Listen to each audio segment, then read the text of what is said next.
TBJP state chief పోస్టుకు short list, చివరి దశకు ప్రక్రియ, త్వరలో అఫీషియల్ అనౌన్స్మెంట్, పేరు ప్రకటనపై శ్రేణుల్లో ఆసక్తి. తెలంగాణ బీజేపీ రథసారథి ఎవరు అనేటువంటి అంశానికి త్వరలోనే చెక్ పడనుంది. బీజేపీ రాష్ట్ర అధ్యక్షుడి ఎంపిక ప్రక్రియ తుది దశకు చేరుకున్నట్టుగా తెలిసింది. షార్ట్ లిస్ట్ సైతం సిద్ధం చేసినట్టుగా పొలిటికల్ సర్కిల్లో చర్చలు జరుగుతున్నది. త్వరలోనే దీనికి సంబంధించిన అఫీషియల్ అనౌన్స్మెంట్ వచ్చే అవకాశం ఉందనే విశ్వసనీయ సమాచారం.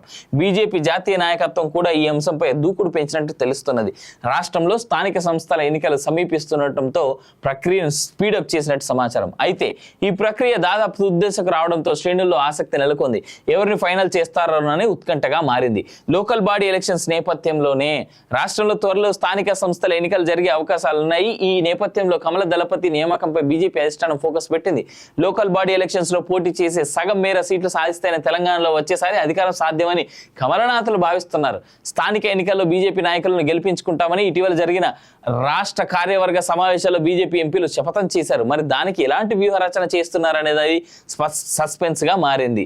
ఇక తీవ్ర పోటీ, స్టేట్ చీఫ్ పోస్ట్ కోసం బీజేపీలో తీవ్ర పోటీ నెలకొంది. బీజేపీ ఎంపీలు ఈటల రాజేందర్, ధర్మపురి అరవింద్, డీకే అరుణతో పాటు ఎమ్మెల్యే పాయల్ శంకర్, మాజీ ఎమ్మెల్సీ రామచంద్రరావు, బీజేపీ ప్రధాన రాష్ట్ర కార్యదర్శి కాసం వెంకటేశ్వర్లు కల్వకుర్తి నుంచి 6 సార్లు ఎమ్మెల్యేగా అభ్యర్థిగా పోటీ చేసిన ఓడిపోయిన ఆచార్య అధిష్టానం ఎదుట విన్నవించుకున్నారు. కానీ ఇందులో ఎవరిని ఫిక్స్ చేస్తారనేది సస్పెన్స్గా మారింది. అయితే ఇంతమందిలో హైకమాండ్ పలువురు పేర్లను షార్ట్ లిస్ట్ చేసిందన్నట్టుగా తెలిసింది.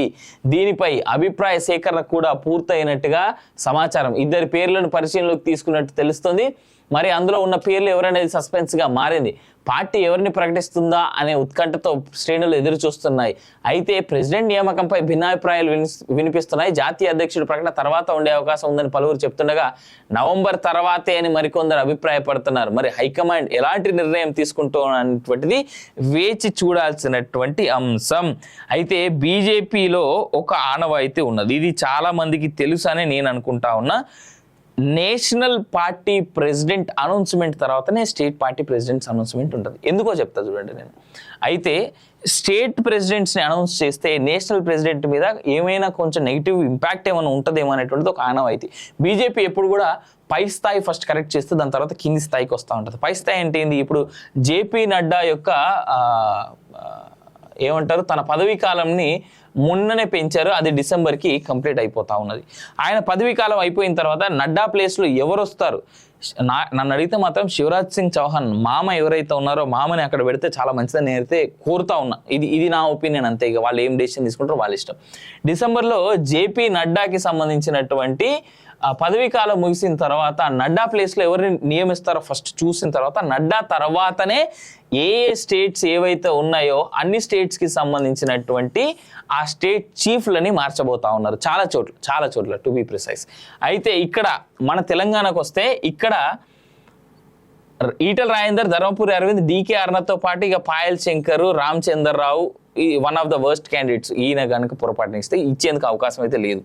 సో కాసం వెంకటేశ్వర్లు, ప్రజల్లో ఉండేటువంటి నాయకులు ఎవరు ఇక్కడ కనబడతలేరు. 6 సార్లు పోటీ చేసి ఓడిపోయిన ఆయన ఆచారి, ఇట్లా కొంతమంది ఉన్నారు. వీళ్ళతో పాటు ఇంకొక బలమైనటువంటి పేరు ఏం వినిపిస్తుందయ్యా అంటే మురళీధర్ రావు. సో ఈయన మల్కాజ్గిరి పార్లమెంట్ సీట్ నుంచి మల్కాజ్గిరి సెగ్మెంట్ నుంచి మల్కాజ్గిరి పార్లమెంట్ సీట్ ఎక్స్పెక్ట్ చేసి పార్టీ ఇవ్వక భంగపడి బాగా బాధపడుతున్నటువంటి వ్యక్తులు ఆయన కూడా ఉన్నాడు. చాలా సీనియర్ మోస్ట్. ఆయన చరిత్ర తెలుసుకుంటే, ఆయన గురించి తెలుసుకుంటే చాలా వరకు బాధేస్తుంది. అరే ఇంత గొప్ప నాయకులు కూడా మన దగ్గర ఉన్నారా అనేటువంటి తెలుస్తుంది. మధ్యప్రదేశ్లో ఈ మధ్య కాలంలో బీజేపీ ఇంతలా బలపడడానికి one of the main pillars ఆయనే. సరే, ఆయన గురించి పక్కన పెడితే ఇట్లా చాలా మందే ఉన్నారు అధిష్టానంలో. ఇప్పుడు జేపీ నడ్డా కాకుండా కేవలం అమిత్ షా ఫుల్ ఫ్లెడ్జ్డ్గా సపోర్ట్ చేస్తున్నటువంటి వ్యక్తి ఈటల రాజేందర్. అయినప్పటికీ కూడా చాలా పెద్ద ఎత్తున పోటీ కనిపిస్తూ ఉన్నది బీజేపీలో. ఎవరిని చేస్తారనేటువంటిది బీజేపీ చేతిలో ఉన్నప్పటికీ కూడా డిసెంబర్ కంటే ముందు అనౌన్స్ చేస్తే నిజంగా సెంటిమెంట్కి విరుద్ధంగా వెళ్ళి ఒక సెన్సేషన్ని క్రియేట్ చేసినటువంటి టీమ్గా బీజేపీ మీద పేరు పడుతుంది. లేదు, సెంటిమెంట్కి ఆధారభూతంగానే సెంటిమెంట్తోనే వాళ్ళు వెళ్తే కనుక డిసెంబర్లో జేపీ నడ్డా తర్వాత నేషనల్ ప్రెసిడెంట్ని అనౌన్స్ చేసిన తర్వాతనే ఇంకొకరిని అనౌన్స్ చేసేందుకు అవకాశం అయితే కనిపిస్తుంది. టీబీజేపీ స్టేట్ చీఫ్ పోస్టుకు షార్ట్ లిస్ట్, చివరి దశకు ప్రక్రియ, త్వరలో అఫీషియల్ అనౌన్స్మెంట్, పేరు ప్రకటనపై శ్రేణుల్లో ఆసక్తి. తెలంగాణ బీజేపీ రథసారథి ఎవరు అనేటువంటి అంశానికి త్వరలోనే చెక్ పడనుంది. బీజేపీ రాష్ట్ర అధ్యక్షుడి ఎంపిక ప్రక్రియ తుది దశకు చేరుకున్నట్టుగా తెలిసింది. షార్ట్ లిస్ట్ సైతం సిద్ధం చేసినట్టుగా పొలిటికల్ సర్కిల్లో చర్చలు జరుగుతున్నది. త్వరలోనే దీనికి సంబంధించిన అఫీషియల్ అనౌన్స్మెంట్ వచ్చే అవకాశం ఉందనే విశ్వసనీయ సమాచారం. బీజేపీ జాతీయ నాయకత్వం కూడా ఈ అంశంపై దూకుడు పెంచినట్టు తెలుస్తున్నది. రాష్ట్రంలో స్థానిక సంస్థల ఎన్నికలు సమీపిస్తుండటంతో ప్రక్రియను స్పీడప్ చేసినట్టు సమాచారం. అయితే ఈ ప్రక్రియ దాదాపు తుదిదశకు రావడంతో శ్రేణుల్లో ఆసక్తి నెలకొంది. ఎవరిని ఫైనల్ చేస్తారోనని ఉత్కంఠగా మారింది. లోకల్ బాడీ ఎలక్షన్స్ నేపథ్యంలోనే రాష్ట్రంలో త్వరలో స్థానిక సంస్థల ఎన్నికలు జరిగే అవకాశాలున్నాయి. ఈ నేపథ్యంలో కమల దళపతి నియామకంపై బీజేపీ అధిష్టానం ఫోకస్ పెట్టింది. లోకల్ బాడీ ఎలక్షన్స్ లో పోటీ చేసే సగం మేర సీట్లు సాధిస్తేనే తెలంగాణలో వచ్చేసారి అధికారం సాధ్యమని కమలనాథులు భావిస్తున్నారు. స్థానిక ఎన్నికల్లో బీజేపీ నాయకులను గెలిపించుకుంటామని ఇటీవల జరిగిన రాష్ట్ర కార్యవర్గ సమావేశాల్లో బీజేపీ ఎంపీలు శపథం చేశారు. మరి దానికి ఎలాంటి వ్యూహరచన చేస్తున్నారనేది సస్పెన్స్ గా మారింది. ఇక తీవ్ర పోటీ, స్టేట్ చీఫ్ పోస్ట్ కోసం బీజేపీలో తీవ్ర పోటీ నెలకొంది. బీజేపీ ఎంపీలు ఈటల రాజేందర్, ధర్మపురి అరవింద్, డీకే అరుణతో పాటు ఎమ్మెల్యే పాయల్ శంకర్, మాజీ ఎమ్మెల్సీ రామచంద్రరావు, బీజేపీ ప్రధాన రాష్ట్ర కార్యదర్శి కాసం వెంకటేశ్వర్లు కల్వకుర్తి నుంచి 6 సార్లు ఎమ్మెల్యేగా అభ్యర్థిగా పోటీ చేసిన ఓడిపోయిన ఆచార్య అధిష్టానం ఎదుట విన్నవించుకున్నారు. కానీ ఇందులో ఎవరిని ఫిక్స్ చేస్తారనేది సస్పెన్స్గా మారింది. అయితే ఇంతమందిలో హైకమాండ్ పలువురు పేర్లను షార్ట్ లిస్ట్ చేసిందన్నట్టుగా తెలిసింది. దీనిపై అభిప్రాయ సేకరణ కూడా పూర్తయినట్టుగా సమాచారం. 2 పేర్లను పరిశీలనలోకి తీసుకున్నట్టు తెలుస్తుంది. మరి అందులో ఉన్న పేర్లు ఎవరనేది సస్పెన్స్గా మారింది. పార్టీ ఎవరిని ప్రకటిస్తుందా అనే ఉత్కంఠతో శ్రేణులు ఎదురు చూస్తున్నాయి.